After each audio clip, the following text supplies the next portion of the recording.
Se han hecho escaneos cerebrales de meditadores que llevarán 40 años meditando y están en su tercera edad. Y se contrasta el cerebro de esa persona con un joven de 25 y el cerebro está igual.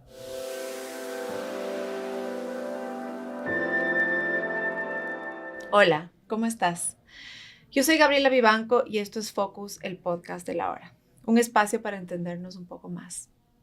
Hace poco se estrenó la película Intensamente 2, una película animada que nos ayuda a entender nuestras emociones desde la niñez, pasando por la adolescencia, y en la que aparece ahora la ansiedad, una emoción necesaria siempre, pero a veces difícil de manejar. Una de las técnicas para poder gestionar nuestras emociones y vivir con la ansiedad y utilizarla también a nuestro favor es la meditación. Así que prepárate para aprender a meditar, para mejorar tu técnica de meditación, porque hoy vamos a hablar con José Verdú. José es ingeniero de formación en administración de empresas y marketing estratégico, pero además es máster en Consciousness and Transformative Studies, que se podría decir estudios de la conciencia y la transformación. Es un Holistic Life Coach y es profesor de meditación también formado en la India. Es fundador y director del espacio de meditación y de mindfulness aquí en Quito llamado Domo Soul Space. Y le damos la bienvenida. José, ¿cómo estás? Muy bien, qué gusto estar aquí. Muchas gracias por la invitación. Muchas gracias por tu tiempo. Parece que la meditación y el mindfulness y esto del mindset está todo de moda, pero estas son técnicas milenarias. Cuéntanos cómo llegaste tú a esto. Buena pregunta, una buena historia detrás. Desde muy pelado tuve una inclinación por la parte espiritual, por descubrir un poco qué significa estar aquí, ¿no? ¿Qué es esto de estar vivo? ¿Quién soy? ¿Cuál es mi propósito en la vida? Desde muy niño estas preguntas existenciales me ahogaban, porque realmente quería entenderlas. Y como muchos ecuatorianos en esa etapa de mi vida muy pequeño, gran parte de esas respuestas las empecé a buscar en mi formación religiosa, ¿no? Mi familia era católica, era muy creyente en ese entonces y practicante también. Pero conforme fui creciendo y mi mente racional analítica, digamos, le estaba buscando esas respuestas y no las encontraba, empecé a ahondar en otras ramas. Eso se da realmente por una crisis personal, una crisis emocional. Recuerdo tenía creo que como 17 años, por ahí, 17, 18 años, y una relación que tenía se rompe, y claro, en ese momento mi mente se abre, porque hasta ese entonces yo era un escéptico de todo lo que hoy hago, que es paradójico, pero en realidad fue así. Y mi padre, que él siempre ha estado en esto, él medita desde los 25 años, me dice, oye, ¿por qué no nos vamos a un retiro de Tai Chi en Costa Rica? Si no me hubiera pasado el rompimiento amoroso que tuve, le hubiera dicho que yo esas cosas no sirven, ¿para qué? Pero como estaba en crisis, le dije, bueno, ya vamos. Y en esos 7 días que estuvimos en un lugar maravilloso en Costa Rica, me pasó algo trascendental que cambió mi vida en ese momento. Y tal vez no suene a mucho, pero para mí fue importantísimo. En un momento, me acuerdo, luego de una práctica de Tai Chi, que es básicamente poder conectar con el presente a través del movimiento, entre otras cosas, me di cuenta que no era mi mente. Es decir, que todas esas ideas que yo tenía sobre mí y todas las ideas que yo pensaba que el resto tenían sobre mí no me definían. Y ese momento fue increíblemente liberador. A mi regreso, a partir de entonces, me vuelvo un autodidacta de todo lo que podía encontrar de desarrollo personal, desarrollo espiritual, desde centros de energía, chakras, hasta un montón de cosas que luego me confundieron más. Y ahí empieza como esta búsqueda, empiezo a practicar yoga, empiezo a conectarme con la meditación, y luego esto empieza ya a volverse una práctica más regular y formal en mi vida, cuando ya empiezo a hacer mi maestría en estudios de la conciencia que contabas. Cuando dices esto de que me di cuenta que yo no era mis pensamientos, ¿eso es del ego? Podríamos decir que sí. De alguna manera, a mí me gusta hablar del ego como esta idea que todos tenemos de nosotros mismos. Una construcción mental. Exactamente. Y me gusta decir, todos tenemos una idea de nosotros mismos en nuestras cabezas, que está formada por lo que yo creo de mí y también está un poco alimentada por lo que el resto cree de mí. Yo no puedo ser la idea que tengo de mí, porque yo no soy una idea solamente. Entonces me gusta verle al ego como eso, porque las ideas que tenemos de nosotros mismos son necesarias para los distintos roles que desempeñamos, ¿no? Como una especie de personaje que adoptamos. Como en este momento yo estoy desempeñando este personaje que habla de meditación, ¿no? Que tiene tal vez cierta similitud con el personaje que puedo desempeñar cuando doy un programa de meditación. Pero luego llego a la casa y encarno el ego no de profesor de meditación, sino de padre de familia o esposo. Entonces creo que el ego está muy conectado con esa parte mental y muchas veces muy satanizado por eso. Uh-huh. ¿Cómo es eso de hoy enfrentar o lidiar o recibir a todas estas personas que vienen con preguntas similares a las que por ahí te clavaste tú a los 17, 18 años y por ahí tu papá a los 25? ¿Todos buscamos lo mismo? ¿O quizá estamos todos buscando algo pero todavía no sabemos qué? Porque no es lo mismo la pregunta que la respuesta, ¿no? Totalmente. Tal vez hay algo que sí nos conecta a todos, que creo que puede ser ese hilo conductor que tal vez me llevó a mí en ese inicio a encontrar o a buscar estas respuestas y tal vez a otras personas, que es que compartimos ese deseo de estar bien y de no sufrir. Uh-huh. Yo creo que eso es lo que nos vincula. Y luego en el camino podemos ir encontrando diferentes respuestas, tal vez diferentes herramientas con las que resonamos más o menos, pero ese propósito común creo que es un gran motor para esa búsqueda. ¿Y el propósito común sería no sufrir? Estar felices, sentirnos mejor y al menos sufrir menos, ¿no? Porque no sufrir es casi un estado iluminado, pero sí, pensaría que sí. Y en ese camino que encontraste tú, ¿la religión fue una herramienta? Porque creo que es muy interesante, como dices tú,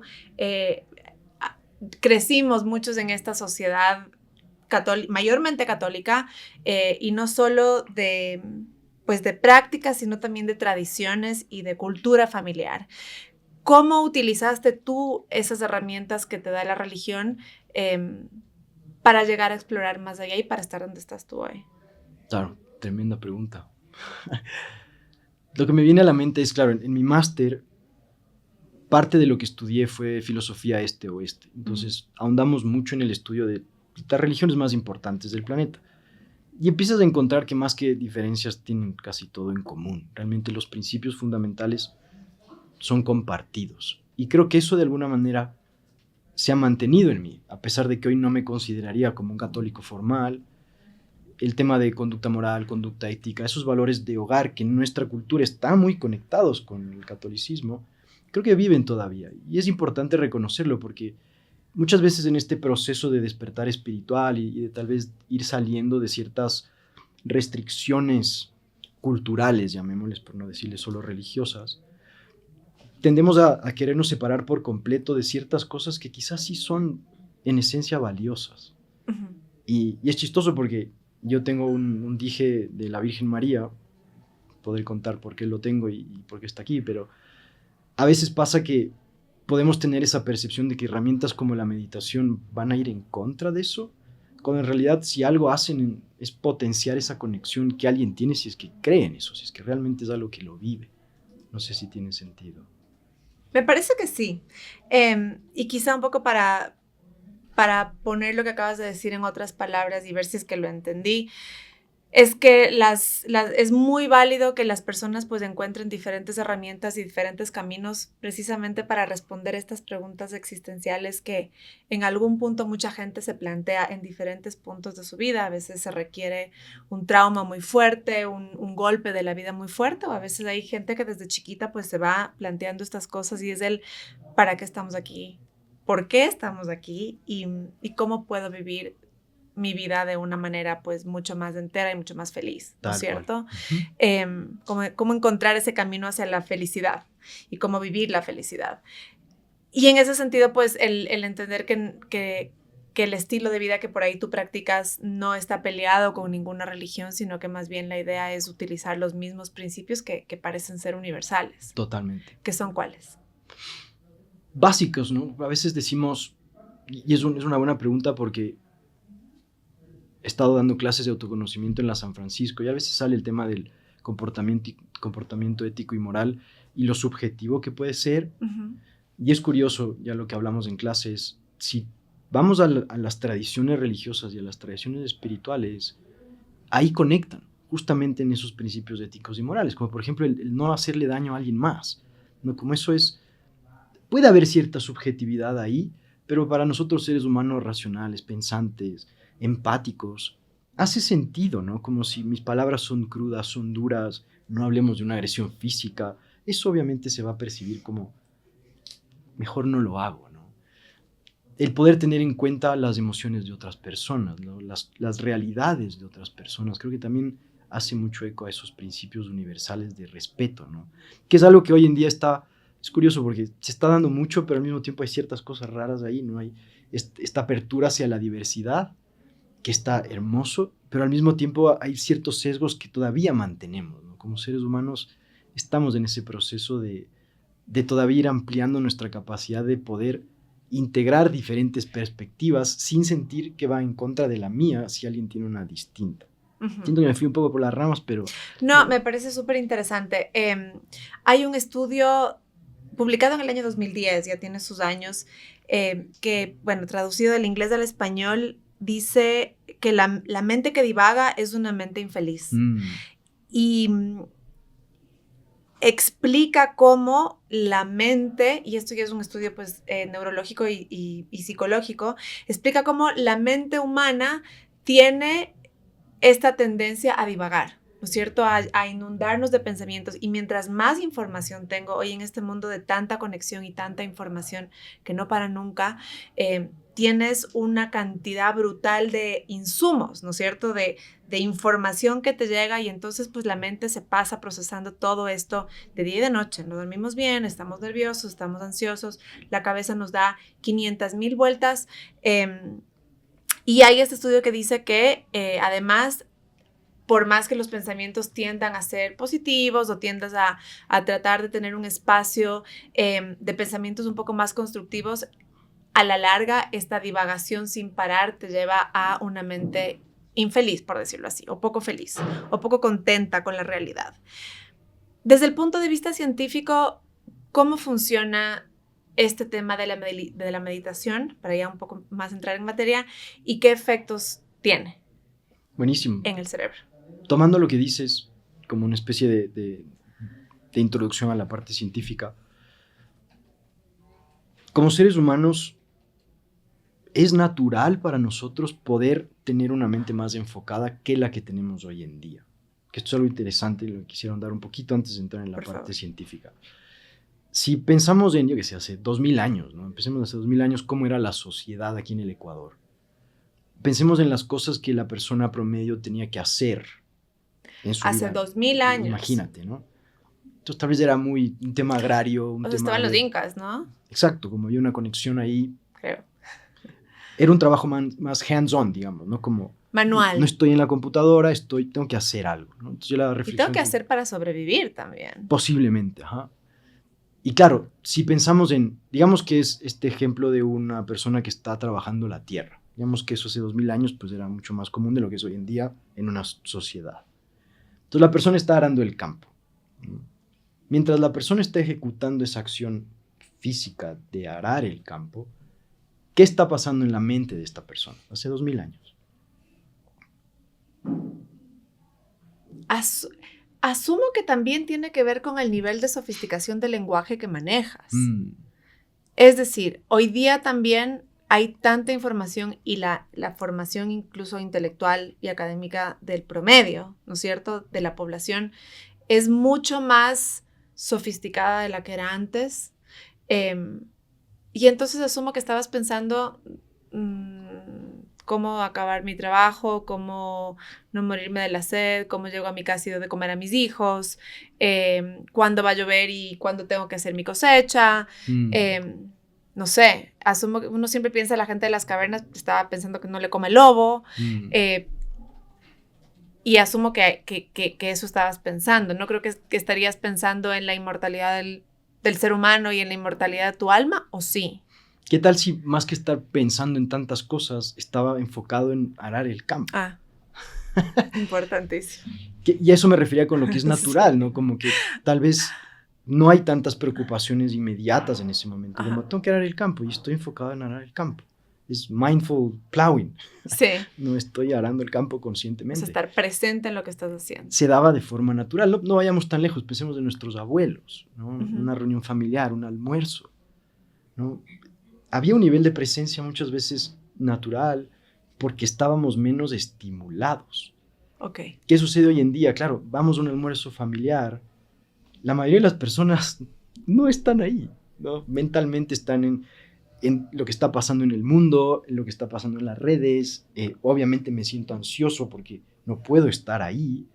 Todo lo que percibo a través del celular me genera emociones, pensamientos, ¿no? Entonces, entrando en la parte científica, toda esta exposición que tenemos hoy en día a tantos estímulos, lo que está volviendo es a nuestras mentes dispersas. Ujú. Y como tú decías, mientras la cabeza está dispersa, nos vamos a ir divorciando del bienestar y la paz y la felicidad que solo son accesibles en el presente. Porque si yo digo, cuando tenga este carro, esta casa, esta pareja, no este viaje, voy a ser feliz. Eso es futuro. Y mañana llegará ese futuro y luego diré, bueno, y ahora que tenga este otro carro, el nuevo modelo, que ahora es eléctrico, ¿no? O híbrido, yo qué sé. Entonces la felicidad no está ahí, ¿no? Está en este momento en el que puedo simplemente conectar. Entonces cuando una persona empieza a practicar la meditación de forma regular, entre otras cosas, lo que está entrenando es su capacidad de atender al presente. Ujú. Porque las técnicas de meditación son diversas, pero comparten algo, que es la técnica de concentración. ¿Sí? Que es como darle a la mente, que es el mono, ¿no? El monkey mind que dicen los budistas, una pelotita. Entonces yo le doy, como un niño de 2 años, me gusta más de esa analogía. Entonces está un niño de 2 años, y yo le digo al niño de 2 años, por Dios, quédate quieto. Déjame en paz un ratito de silencio, por favor. ¿Qué va a pasar? No. Imposible. Claro. Pero si al niño de 2 años le digo, mira, tengo este juguete, juega con él un rato. Podrá jugar con ese juguete un rato antes de aburrirse. Entonces esa es la técnica de concentración que hay desde repetición de mantras, afirmaciones, visualizaciones, técnicas de respiración, un montón de cosas. ¿Qué empieza a pasar? Me empiezo a dar tiempo cada día para entrenar mi concentración. Ujú. Eso empieza a desarrollar más nuestro córtex prefrontal, la parte de adelante del cerebro, que es la que nos separa de nuestros antepasados más primates, que se encarga de funciones como la planificación, la regulación emocional, la resolución de problemas, ¿no? Como el centro de la conciencia. Y eso empieza a tener este efecto de que empiezo a darme más cuenta de cuando mi mente empieza a deambular. Porque el ser humano promedio no se da cuenta que tiene la mente dispersa. Y vive así. Y ahí es terrible, porque mente y emociones están conectadas, ¿no? Si yo estoy duchándome el lunes en la mañana, ¿qué pienso mientras me ducho el lunes en la mañana? Cualquier cosa. Todo lo que tengo que hacer la semana, Sí. ¿no es cierto? Todos los problemas de aquí a los siguientes 15 años. Sí. Entonces, claro, mi cuerpo sale limpio de la ducha, pero yo ¿cómo me siento cuando salgo de la ducha? Estresado, ansioso, preocupado, ¿no? Entonces, claro, sí, más bien digo, oye, voy a concentrarme en ducharme. Hay tiempo para planificar, hay cosas que hacer, sin duda.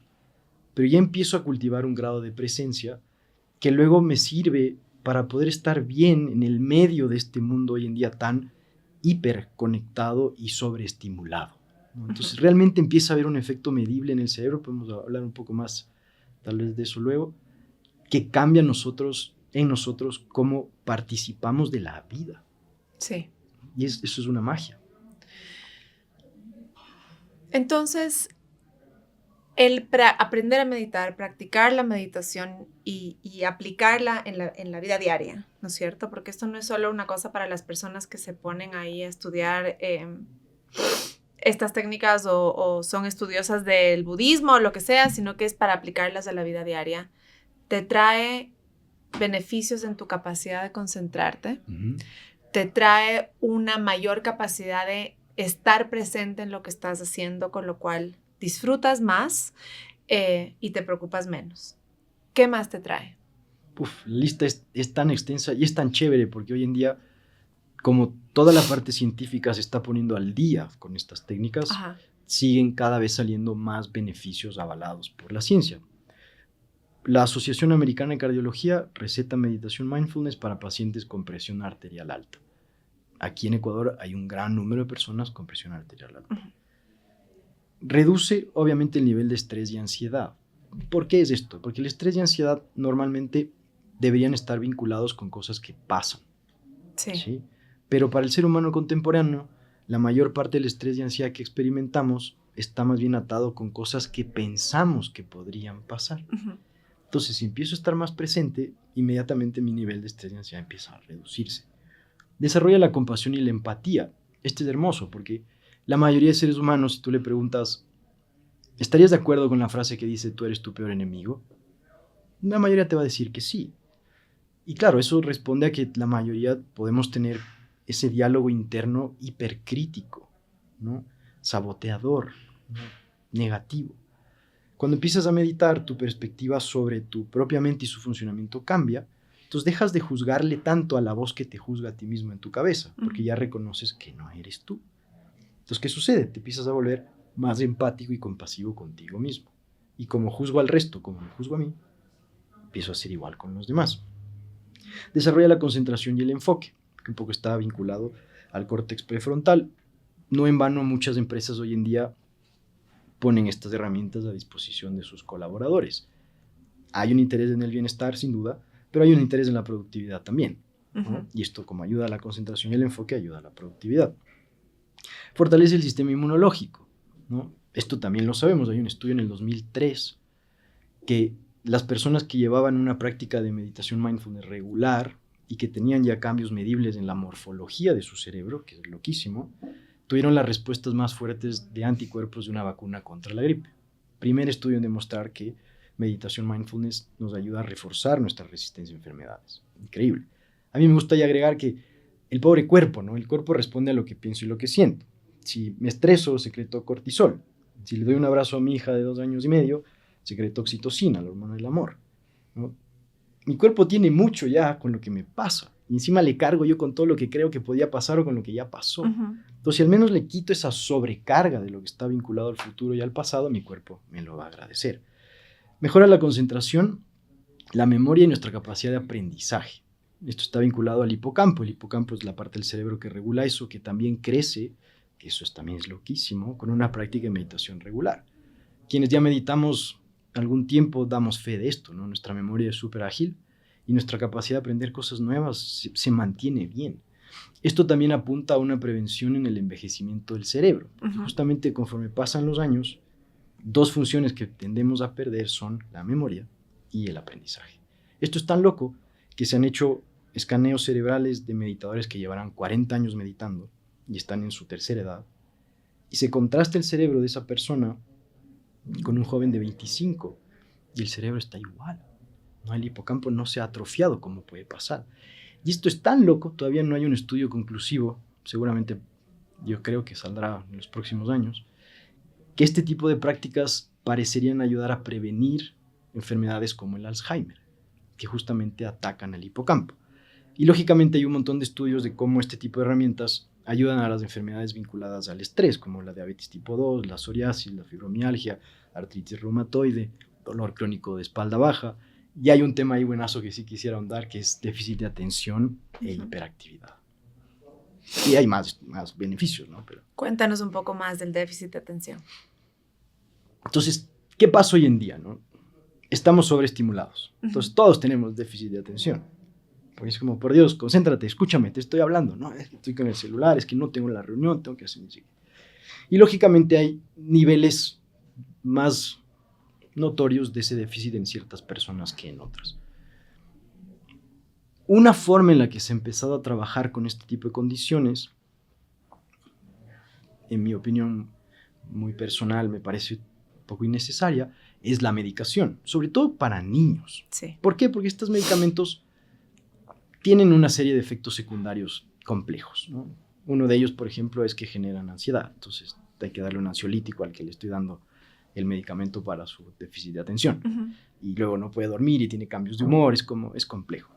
Hay estudios que avalan como, obviamente, si entreno mi concentración con prácticas de mindfulness y meditación, voy a mejorar mi déficit de atención Exacto. de una forma natural. Y además, otra cosa que yo he notado, porque tengo la oportunidad de trabajar con personas de todas las edades, ¿no? Desde personas de tercera edad hasta adolescentes y niños más pequeños, es que también ayuda a quitarles esa etiqueta. Porque si yo tengo esa etiqueta, soy un niño de 12 años y me han puesto la etiqueta de déficit de atención, yo tengo el argumento perfecto para justificar mi desempeño en el colegio.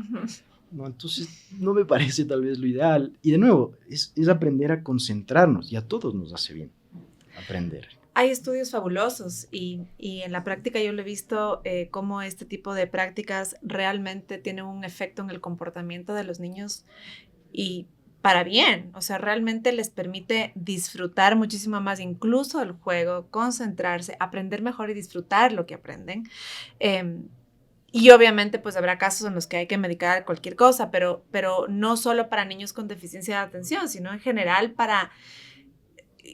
Yo siempre tengo esta conversación, si hubiéramos, o sea, tú lo aprendiste a los 17, 18 años, si estas conversaciones y estas técnicas de vida y de vivir en el presente y no dejarte acostumbrar a vivir en este mundo de tanto estímulo y de tanta distracción, sino realmente a vivir lo que estás haciendo en ese momento, lo aprendemos desde guaguas, la vida podría ser inmensamente diferente para muchísimas personas, porque además lo chévere de esto es que tiene un efecto exponencial, ¿no? Es contagioso, en el buen sentido. Tal cual. Y una de las cosas que es súper interesante como concepto en estas técnicas del mindfulness, ¿no? Del vivir en el presente, y que me parece súper interesante también es el concepto de la impermanencia. Cuéntanos un poquito. Wow, tremendo concepto. Y es chistoso porque cuando empezamos a ahondar en estos temas, salen conceptos como ese que parecen tan obvios y lógicos, pero luego en el día a día no los vivimos. La impermanencia básicamente nos dice, nada es permanente. En este plano en el que nos movemos, todo está en continuo deterioro y cambio, ¿no? Cambio, sí. Sin embargo, deterioro me refiero como a la parte física, ¿no? Como un edificio no puede quedarse para siempre bien. Hay una frase, yo le leo mucho a Joseph Goldstein, y él tiene esta frase que dice, y a mí me marcó un montón, se me cayó la areta. Él tiene esta frase que dice que todo lo que está sujeto a envejecer, va a envejecer. Y todo lo que está sujeto a cambio, va a cambiar. Todo lo que nace, muere.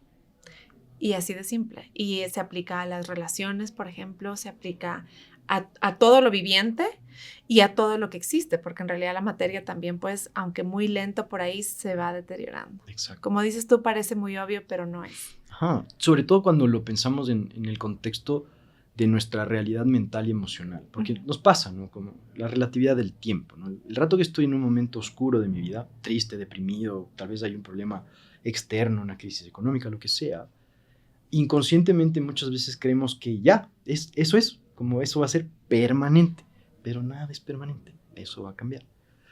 Y esto se vincula mucho a dos conceptos que me gustan mucho sobre la impermanencia, y lo quiero atar también a la meditación, porque entender ese concepto ayuda mucho a la práctica de la meditación. Hay dos conceptos poderosos que son la aversión y el apego. Sí. Entonces, normalmente, ¿qué sucede? Me apego a lo que quiero en mi vida. Pero como existe la impermanencia, va a haber un momento en el que eso a lo que me ha apegado ya no esté. Puede ser una persona, por ejemplo. ¿Sí? ¿El término me apego es como me aferro o no es lo mismo? Es similar. ¿O el me aferro tiene una connotación un poquito más negativa?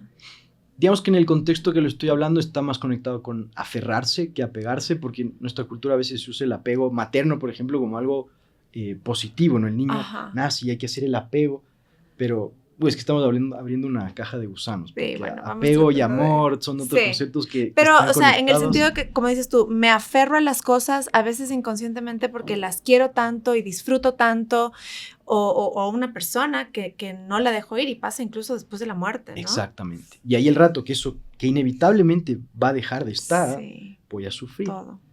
La aversión es al revés. Tengo aversión a todo aquello a lo que no quiero tener. Digamos, puedo tener aversión a que me roben, por ejemplo, o a la enfermedad. Entonces tengo esta resistencia a esas experiencias. Y eso se traduce en el miedo. Puede ser miedo y eventualmente, como todo es impermanente, ¿no? Si le tengo aversión a la enfermedad, el rato que me enferme, voy a sufrir más. No solo por la enfermedad, sino porque he tenido miedo a enfermarme. Entonces, entender la impermanencia nos ayuda de alguna manera a desarrollar una perspectiva más amplia en torno a esta continua fluctuación que experimentamos en la vida. Y esto en la meditación es muy poderoso, porque si tú cierras tus ojos y estás pensando un montón de cosas como nos pasa a todos, si reconocemos que todos esos pensamientos que vienen y todas esas emociones que los acompañan son esencialmente impermanentes, es decir, cambian todo el tiempo, se vuelve más fácil dejarlos ir, porque ya me libero de esta idea en mi cabeza que se conecta a mis pensamientos y mis emociones me definen. Y no me definen, cambian todo el tiempo. Entonces es un concepto poderosísimo, la verdad, que ya aplicándolo en la vida cotidiana, estás en el auto, hay un montón de tráfico. Bueno, es impermanente, ¿no? Como ya llegará un momento en el que ya llegaré, ¿no? Así llegue 2 horas tarde. Como... Y este concepto de que todo pasa, incluso lo bueno. Un poco para hablar ya de las técnicas de meditación, creo que es importante también tener claro, a ver, me voy a YouTube, me voy a Spotify, me voy a donde quiera y tengo 100.500 tutoriales de cómo meditar. ¿Cómo empiezo? ¿Por dónde? Buenísimo, buena pregunta. Yo creo que es clave empezar con el entendimiento, ¿no? Entender bien qué es meditar y qué no es meditar. Okay. Y cómo se medita, independientemente de la técnica. Yo he explorado, como enseño a muchas personas de esta herramienta, he podido explorar con esto que les voy a compartir y funciona muy bien, porque la mayoría de personas, esa dificultad inicial está justo vinculado a cómo empiezo, luego ya empecé y luego no sé si lo estoy haciendo bien. Ajá. Entonces esto que voy a compartir yo creo que ayuda mucho a saldar esas dudas. La primera cosa que tenemos que tomar en cuenta es que la mente es inquieta por naturaleza. ¿Qué tan inquieta? Generamos entre 60 y 90 mil pensamientos al día. Pensamos de más.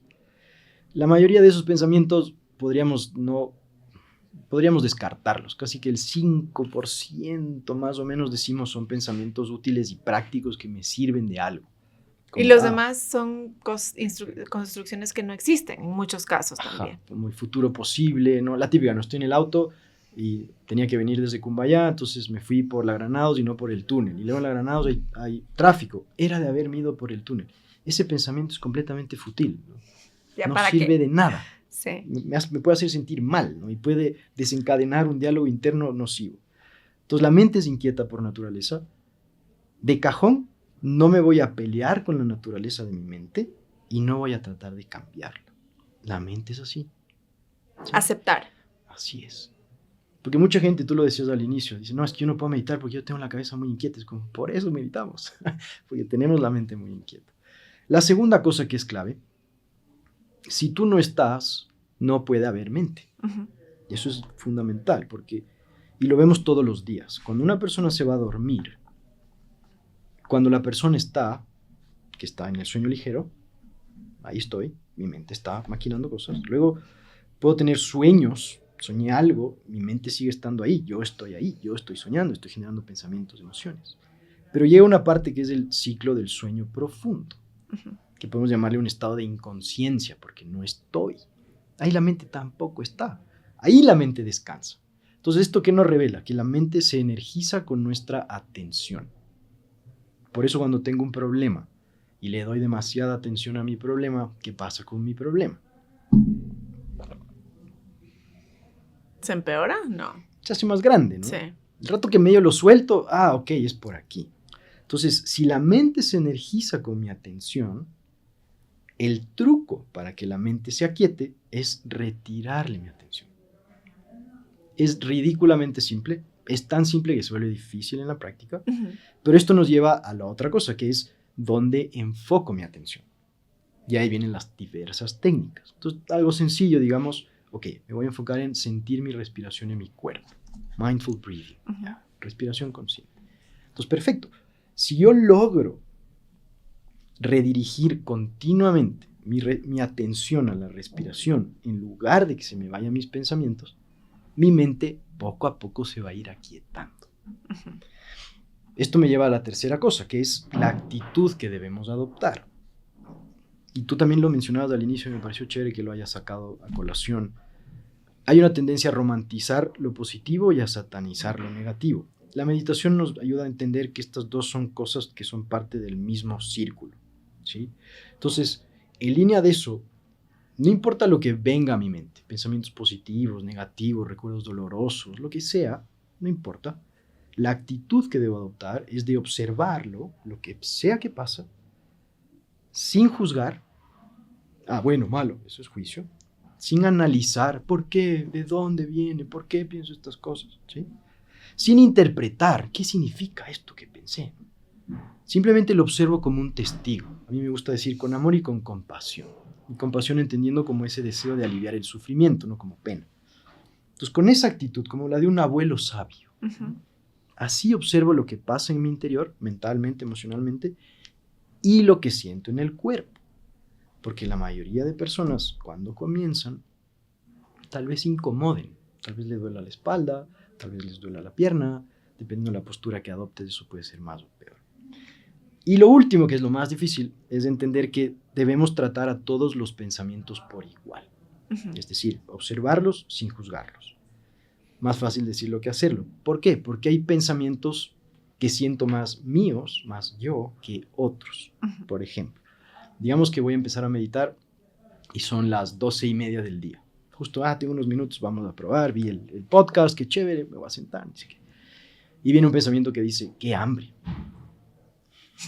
Quizás ese pensamiento, como hemos hablado de esto, lo puedo ver con relativa distancia. Entonces lo veo, no lo juzgo, vuelvo mi atención al foco de mi práctica, la respiración, por ejemplo, y ese pensamiento, así como vino, se va. Pero luego viene ese otro pensamiento, vinculado a este problema que yo tengo, esta situación con la que estoy viviendo. Y en vez de hacer lo mismo, verlo, no juzgarlo, volver a mi respiración para que el pensamiento se vaya, a ese le doy mi atención. Porque siento identidad con él. Y como le di mi atención, chuta, de ese nacen 500 más. Y sin darme cuenta, en cuestión de segundos, ya me fui en una ola de pensamientos y emociones completamente desvinculados al presente. Entonces la idea es simplemente empezar a reconocer esto y volver. Al inicio, meditar es un constante volver al presente. Luego, con la práctica, pasas más tiempo presente y menos tiempo distraído. Quiero volver un poco a los puntos que estás comentando para tratar de responder preguntas, ¿no es cierto? Me siento a meditar y te sientas, hay millón formas, te puedes sentar por el piso y hay teorías que dicen que las rodillas deben estar más abajo que la pelvis. Digamos que si estás sentado de piernas cruzadas y tus rodillas quedan más arriba de tus caderas, te va a incomodar mucho las caderas y la espalda baja. Okay. Si ese es tu caso, mejoraslo en una silla. O en un banquito, con unas almohadas. Ahí la clave es solo que la espalda esté recta. Y puedes estar acostado también. Idealmente, dependerá el propósito. Porque te duermes. Exacto, porque la espalda recta, y es una buena pregunta, la espalda recta, hay muchas cosas detrás, pero la principal es para estar alerta. Quiero estar despierto. Si me acuesto, es más tentador entrar en estos estados imaginativos, que a veces se confunde con meditativos, pero no es lo mismo. Ok. Entonces, trato de sentarme de una forma cómoda. Hay mucha gente que solo se sienta en una silla. ¿Con los ojos abiertos o los ojos cerrados? Va a depender de cada persona. ¿Lo que te distraiga menos? Sí. Idealmente en el tiempo deberíamos llegar a cerrarlos, pero tal vez, digamos que estoy en un momento muy crítico de mi vida, tal vez puede ser muy abrumador ahorita cerrarlos. Ok. Entonces tal vez me puede ayudar a tenerlos abiertos. Y todo funciona. Creo que ese es el concepto, ¿no? Como sea que te sientas cómodo un poco. Y luego me empieza a picar la cabeza, me empieza a picar el codo. ¿Qué hago cuando mi cuerpo se pone inquieto, ¿no es cierto? Buenísimo. Es como la primera reacción del cuerpo. Ahí vamos a ver mucho la diferencia entre una persona que recién comienza y una persona que lleva años practicando. No es como el maratonista, ¿no? Si el maratonista está corriendo y le empieza a doler la rodilla, te aguantas. Empieza a encontrar la manera de salir de ese dolor, ¿no? Como se enfoca en otra cosa, regula su pisada, ¿no? Es un corredor experimentado. Si yo empiezo a correr mañana y me empieza a doler la rodilla, me voy a la casa, como me está doliendo la rodilla. Entonces un poco igual, ¿no? Si yo estoy meditando y recién comienzo y me pica la nariz y me está volviendo loco que me pique la nariz y me estoy resistiendo a rascarme, ráscate la nariz y vuelve. Si ya tienes práctica y te pica la nariz, es como otro pensamiento intrusivo. Sí. Lo ves, no lo juzgas y ya, como no pasa nada. Y aprendes a fijarte en otra cosa o en eso hasta que se va. Y es súper curioso cuando se va. Y eso es lo siguiente que quería comentarte. Hay un poco esta idea de que cuando yo medito, tengo que poner en blanco la mente, que resulta en la mayoría de los casos imposible, ¿no es cierto? decías muy claramente cómo la mente está hecha de millones de pensamientos todos los días. Entonces los pensamientos vienen y me gusta mucho una analogía que alguna vez escuché, que es como que los pensamientos que vienen son como un tren. Y lo que decías tú es intentar alejarme un poquito para mirar el tren, pero no subirme al tren. Y una vez que te subes al pensamiento y entonces realmente puedes empezar a ver cómo se te va la mente y de repente te das cuenta y ahí la única clave, y creo que la práctica de meditar es bajarte del tren y bajarte del pensamiento y volver a decir, ok, ese pensamiento, me decía el Santi Palacios, que también pues es un chévere profesor de meditación, creo que con él aprendí a decir eso de al decirle al pensamiento, gracias, pero ahorita no, y dejarlo ir, ¿no? Y creo que esos son como consejos súper prácticos que a uno le sirven para poderse sentar 5 o 10 minutos al comienzo y empezar a tener esta práctica de alejarte y mirar tus pensamientos, pero no embarcarte en el tren ese de pensamiento que a veces es imparable. Hablaba de esto de no juzgar. Creo que cuéntanos un poquito sobre el concepto tan lindo de la ecuanimidad. Una palabra mágica que a veces parte de los beneficios de la meditación es que genera ecuanimidad mental. Uh-huh. ¿Qué es? Me gusta la analogía del fútbol. Y mira que estábamos hablando del fútbol hace un momento. Entonces, recordemos el Mundial de Fútbol, Ajá. ¿no? Contra Qatar, el partido inaugural, el anfitrión del Mundial. Entonces juega la Tri, vamos Tri, y la Tri gana el partido. Entonces, no sé qué tanto puedo gritar por el audio, pero todo. Para exagerar, ¿no? ¡Oh, vamos, Ecuador! ¡Mi Ecuador del alma sí se puede! ¿No? ¡Oh, emociones desmedidas, ¿no? ¡Qué bestia! Todos somos uno, orgullosamente ecuatorianos. Luego llega el último partido contra Senegal y perdemos el partido. Y nos quedamos fuera del Mundial. ¡No puede ser, mi Ecuador! Lo mismo de siempre, una vez que nos vaya bien, una vez, con todo lo que atravesamos, ¿no? Y es depresión, podemos estar días mal, ¿no? Entonces a mí me gusta pensar en la ecuanimidad como esta capacidad de mantener un estado interno relativamente estable a pesar de lo que pasa afuera.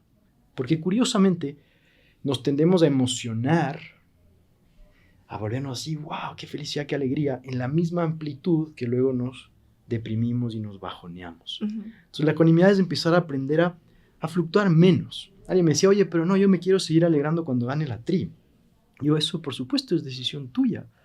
Pero no va a ser un estado, cuando pierda, que te acompañe tantos días después.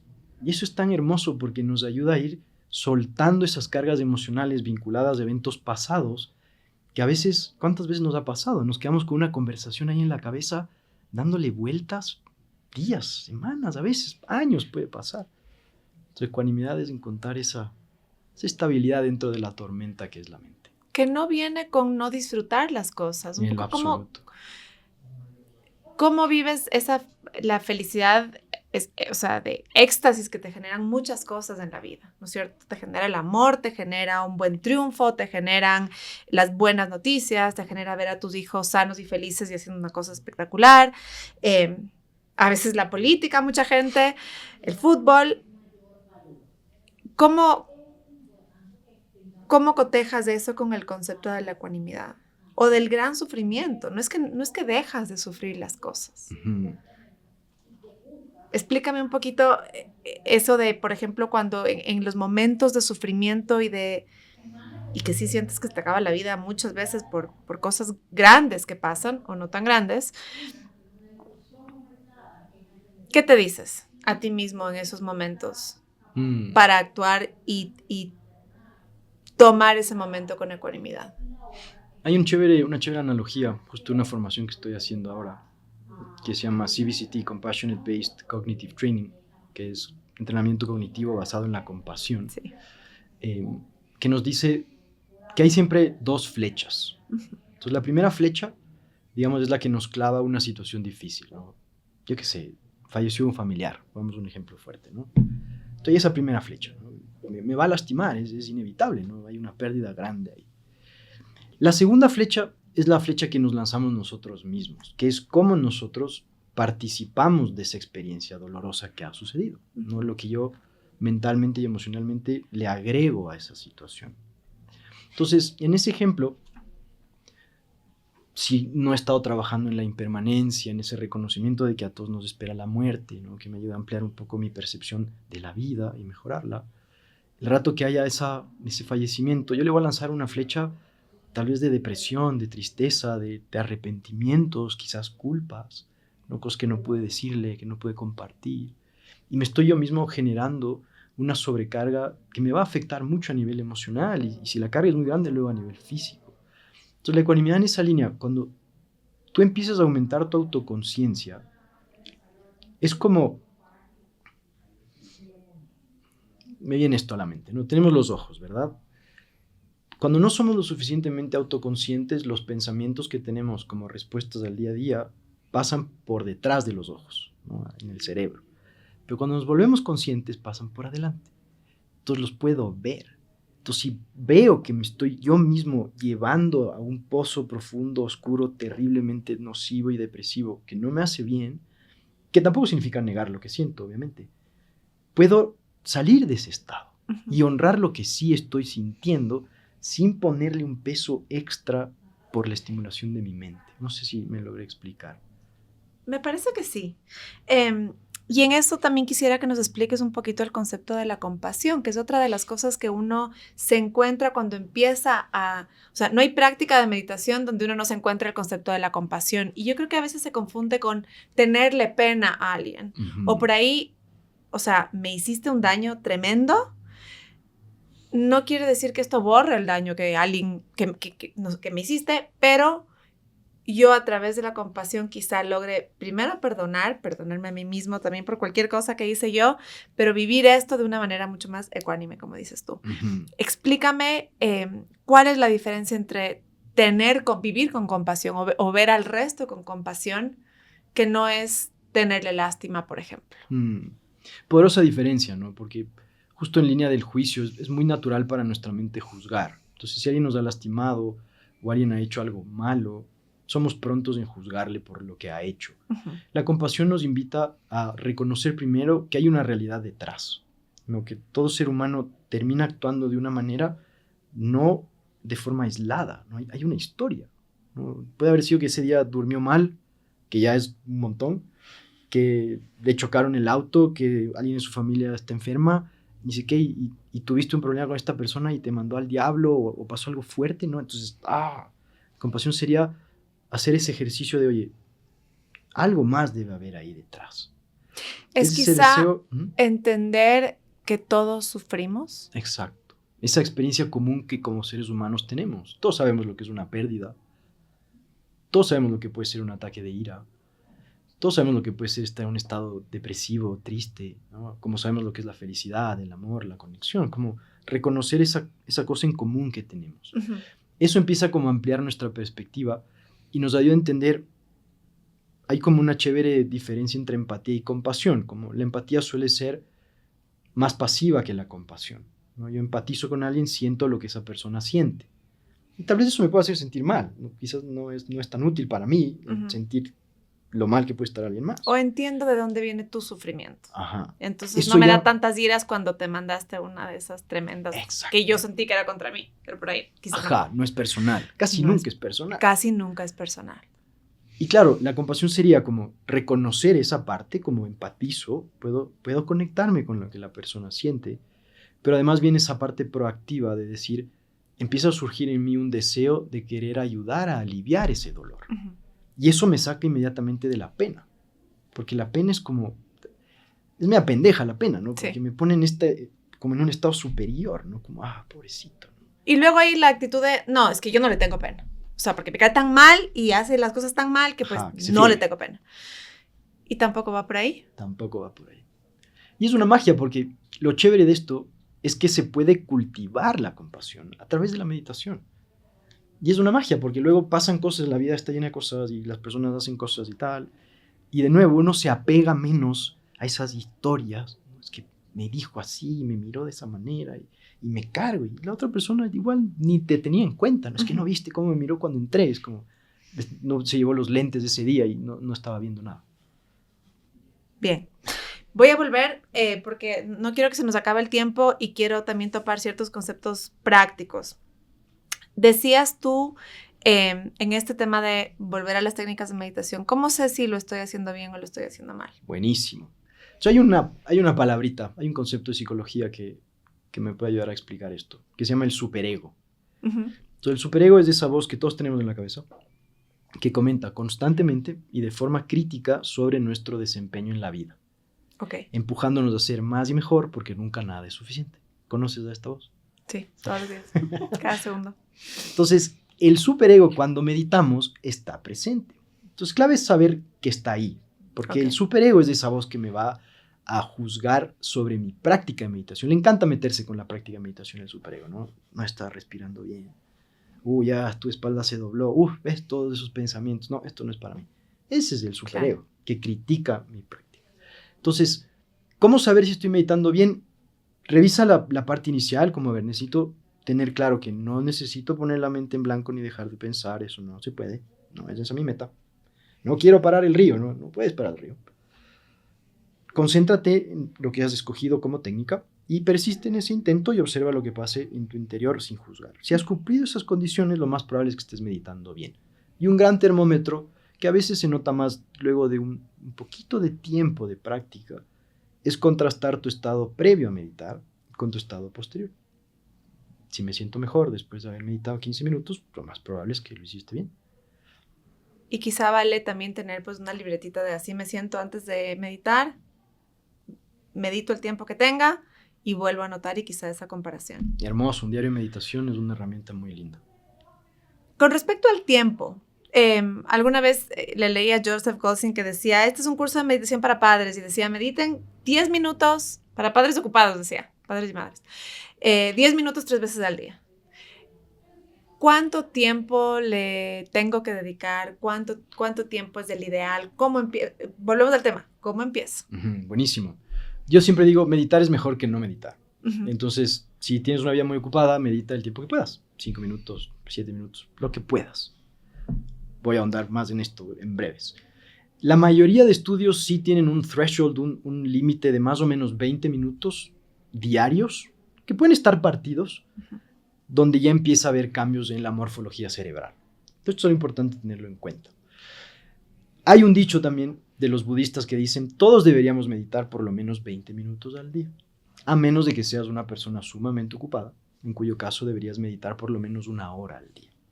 Entonces, hay esta contradicción, ¿no? Yo pienso en la meditación como una forma de higiene mental, energética, espiritual, si quieres. Además, le veo como una necesidad más marcada hoy en día y una parte natural de nuestra vida. Entonces, cuando alguien me dice, no tengo tiempo, yo le digo, el problema es que tú estás pensando en meditar como algo más que hacer. Entonces, si tú ves tu agenda, ¿dónde meditas? No tienes tiempo. ¿Quién tiene tiempo? ¿No? Pero meditar no es algo más que hacer. Meditar es como comer, como dormir o bañarte o ir al baño. Entonces, ¿cuántos días pasas sin comer, dormir, bañarte o ir al baño? Ojalá no más de uno. Si vemos de esa manera, empieza un poco a entrar ya esa posibilidad de meditar a diario. Otro rollo que hay es el hábito, ¿no? Es que quiero generar el hábito. Si lo hago 21 días seguidos, ya genero el hábito, ni sé qué. Yo creo que algo que puede ayudar es quitarle ese peso, ¿no? Como empieza a meditar, empieza a encontrarle el gusto, no te forces, date el tiempo para hacerlo, de ley, te hace bien, pero date tiempo para que se vuelva un hábito, como no te metas en la cabeza, es que tengo que meditar a diario, porque si tengo esa idea, lo más probable es que sea al revés. Y te genere resistencia. Me resisto. Y claro, cuando es como el que hace deporte. No he hecho deporte en mi vida, sé que me hace bien, voy al gimnasio, me duele todo al día siguiente, ya no volví.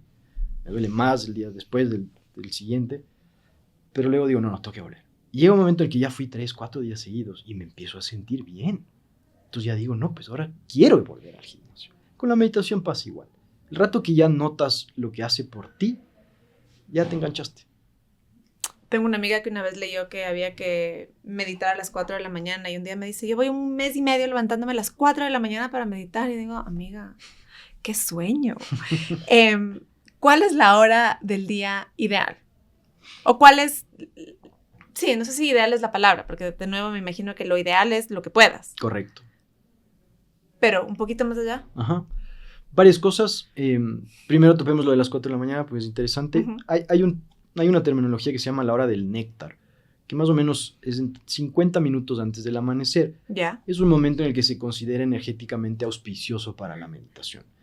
Si vamos un poco más al lenguaje urbano, esa hora previa al amanecer, energéticamente hablando, en el nivel de tensión que hay en el día, obviamente es menor que el de las 6, 7 de la mañana, porque todo el mundo está dormido. Ajá. Entonces hay un grado de calma en ese momento que es conduciva para la meditación.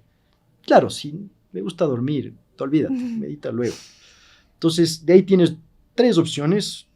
En las vidas aceleradas de hoy en día, tal vez 2. Una es en la mañana, idealmente antes de empezar tu día. Ajá. Porque, y esto es un chévere ejercicio, quienes nos escuchen que lo pongan en práctica. ¿Me ibas a decir algo? No. Que es, cuando tú te levantas, tú tienes unos segundos para escoger si quieres darle cuerda a tu mente o no. Hay unos segunditos ahí de margen. Si ya le diste, se va el barco, pero hay unos segunditos. Entonces, si logras que lo primero que haces en la mañana es meditar, aprovechando ese margen, vas a encontrar que es como una ducha mental, como empiezas tu día con tu cabeza clara y limpia, y eso te ayuda a enfrentar lo que tu día te depare. Luego te vas a ir dando cuenta que si meditas en la mañana, hasta tu día se relaja más. Y otra que hace mucha gente es al revés, como se sobrecargan durante el día, no puedes dormir, podemos hablar de eso también, y luego haces una práctica antes de irte a dormir, como para vaciar tu mente de todo lo que le has llenado, para que te puedas relajar y conciliar el sueño. En la tarde se vuelve difícil por el día ajetreado. Tengo un cliente que es un doctor y él está explorando la posibilidad de, más o menos entre el almuerzo, un poquito más tarde, suele tener una pausa entre pacientes. Ahí está empezando a meter su práctica. Y le está funcionando porque es el momento en el día en el que lo puedo hacer.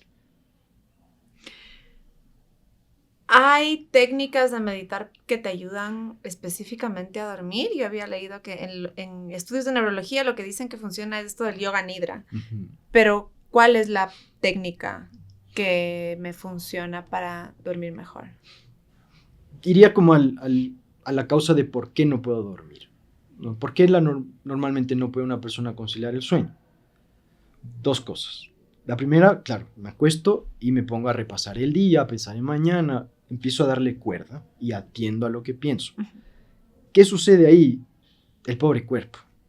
Porque el cuerpo no puede distinguir entre una experiencia real y una experiencia imaginaria. Por eso cuando pienso en algo estresante que tengo que hacer mañana, siento estrés en el cuerpo. Por eso si tengo miedo a los aviones y hoy que es jueves y tengo un viaje el domingo, quizás ya tengo ansiedad por algo que todavía no pasa. Por eso cuando tengo una pesadilla me levanto con el corazón acelerado y sudando. El cuerpo no sabe la diferencia. Entonces si me acuesto y me puedo pensar en todo lo que no hice y todo lo que tengo que hacer, para mi cuerpo es como, vamos, es hora de actuar. Entonces obviamente no voy a poder dormir. Peor, si ya hago esto de forma regular, encima ya mentalmente he generado el hábito de acostarme y ponerme a pensar. Entonces, hay ciertas técnicas de meditación que en una parte inicial se enfocan en la concentración para poder salir de ese tumulto mental, pero luego sí tienen esa libertad, llamemos a soltar la concentración un poco para entrar en la inconsciencia y poder dormir. Por eso decimos que si de meditar se trata de no hacerlo acostado, a menos de que sea una meditación para dormir, porque cuando tú haces meditación, en realidad estás buscando hacer lo opuesto a quedarte dormido. Porque mientras más meditas, digamos, te vas volviendo más consciente. Para quedarte dormido tienes que perder la conciencia. Tal cual. Se nos va acabando el tiempo, José. Y ya para terminar, hay muchas apps en el celular, hay cursos, páginas web, canales de YouTube, etc. No sé si recomiendas alguno en particular para empezar a meditar. Yo creo que ya cuando vas agarrando práctica vas encontrando un poco con lo que te identificas, pero si es que necesito empezar y tengo curiosidad, ¿dónde puedo empezar? Miles de opciones, tienes un montón de apps muy buenas, tal vez con las que más familiarizado estoy. Tienes Headspace, tienes Calm, tienes Insight Timer, funcionan muy bien. Si te metes a YouTube vas a encontrar maravillas. Si me escribes al domo o algo, tenemos audios también en YouTube para empezar. Chévere. Que son siempre buenas maneras. En esa parte inicial yo invitaría a que trates de no caer en el modo Netflix. Ok. De decir... Hay una serie de tantas Netflix. opciones que puedo escoger para aprender a meditar que me mareo entre todas las opciones y no escojo ninguna. Y luego escojo una y luego me paso a otra y luego me paso a otra. Okay. Como que eso no me va a ayudar tanto. Como no le des tanta cabeza de las 1000 opciones, cuál va a ser la perfecta, como tú decías. Como explora un par y empieza a practicar la que hayas escogido. Sí. ¿No? Porque eso te va a ayudar, esa continuidad y esa constancia, que es importante para que notes los beneficios. Me encanta que menciones Netflix porque hay 2 series en Netflix, una que se llama Guía de Headspace y una que se llama Relaja tu mente. Entonces también, si es que la tele es lo tuyo o el Netflix, pues por ahí también hay estas opciones. Con respecto a libros, si es que yo quisiera leer o oír, ahora que están de moda los audiolibros, ¿qué me recomiendas? Hay muchos. Tal vez uno que es muy bueno, que no es explícitamente sobre meditación, pero nos ayuda a entender un poquito más a profundidad la relevancia y la importancia de vivir en el presente, que es, como yo digo, ahí en la literatura de autoayuda y libros espirituales están los top 10, los all star, ¿no? De esto, y sin duda ahí está El poder de la hora de Eckhart Tolle. Ese libro es especial porque es muy práctico, muy pragmático y se enfoca en, presencia. Sí. Y hay conceptos ahí muy útiles. Y además venden aquí en todos lados, lo he visto. Está disponible en español, está en todos los formatos todos, y es un buen punto de partida. Para mí me parece el ideal. Y luego, si uno quiere profundizar más, mira, hay maravillas. O sea, tienes libros de Joe Dispenza, tienes libros si te interesa más tradiciones espirituales, budismo, tal vez yoga, tienes autobiografía de un yogi, que es también all star. Pues ese libro... tienes 2 personajes que siempre andaban con copias de ese libro regalándole a todo el mundo. El primero, Steve Jobs, y el segundo, George Harrison de los Beatles. Entonces es un libro que también está en los All Star. Y hay muchos más, pero sí, tal vez ese como punto de partida pueden funcionar. Chévere. Y si es que nos puedes mencionar tus redes o dónde puede encontrarte la audiencia y aprender un poquito más de ti, de lo que tú haces. Buenísimo. Tenemos del Domo Soul Space. Estamos en Instagram así como Domo Soul Space. Tenemos unos programas de meditación increíbles, prácticas de meditación cada luna llena. Ahora el 22. Que bueno, es ya. Sí. Tenemos otra, que creo que igual esto saldrá después de que esté, pero para que lo tengan en cuenta. Cada luna llena, he visto en tus redes. Mis redes personales, joseverdu.mindfulness. Yo tengo programas de grupos pequeños y 1 a 1 de autoconocimiento y meditación, que es hermoso con las personas con las que trabajo. Porque tengo clientes que van desde personas que tienen temas de salud muy complejos, que empiezan a encontrar un montón de bienestar, y personas que tienen un interés espiritual, personas que tienen un interés de ya no aguanto más del estrés y la ansiedad, necesito bajarle, y es una chévere forma de empezar si tienes el tiempo para darlo. Y he visto que tienen cosas para niños. Sí, estamos con cosas para niños. Eso lo hacemos en realidad con una persona que se especializa en esto, que es Emilia Celi, que tiene Prani Mind, que es hermoso porque los pelados... Es muy loco porque al adulto tú le explicas meditar y hay que usar términos complejos, lo que hemos hablado, ¿no? Para que lo entienda. Al niño le tienes que decir 3, 4 cosas y le capta enseguida. Estar presente, claro, es lo que hago casi todo el tiempo. Dale, claro. Pum. Hermoso además que ahora que estamos en vacaciones aquí en la sierra, pues siempre es una herramienta útil. José, te agradezco. No sé si hay algo más que me olvidé de preguntarte o algo más que nos quieres comentar. Tal vez hablarles de que posiblemente tengamos un vacacional para adolescentes de meditación y mindfulness. Esto responde un poco a lo que he encontrado en algunos de mis clientes. Chévere. Para la gestión de la ansiedad y las emociones. Y nada, que yo creo que en esta época en la que estamos casi todos adictos a la secreción de dopamina por la constante estimulación de redes sociales, que nos genera estados de ansiedad ridículamente altos, se ha vuelto una necesidad aprender a manejar lo que pienso y lo que siento, porque mi bienestar está ahí, ¿no? La vida es la vida, es impermanente, cosas van bien, cosas van mal, cosas que no están en mi control, pero puedo aprender a controlar mejor lo que pasa en mi interior. Y ese es el secreto de la felicidad. Gracias, José. Te agradezco muchísimo por tu tiempo y por estar aquí. A ti, gracias por la invitación. Gracias por escucharnos, gracias a ti que nos miras en YouTube, nos escuchas en Spotify y gracias por permitirnos siempre caminar contigo. Comparte esta conversación si te pareció útil, coméntanos pues en nuestra página de YouTube y estamos aquí contigo en el próximo episodio. Esto fue Focus, el podcast de la hora.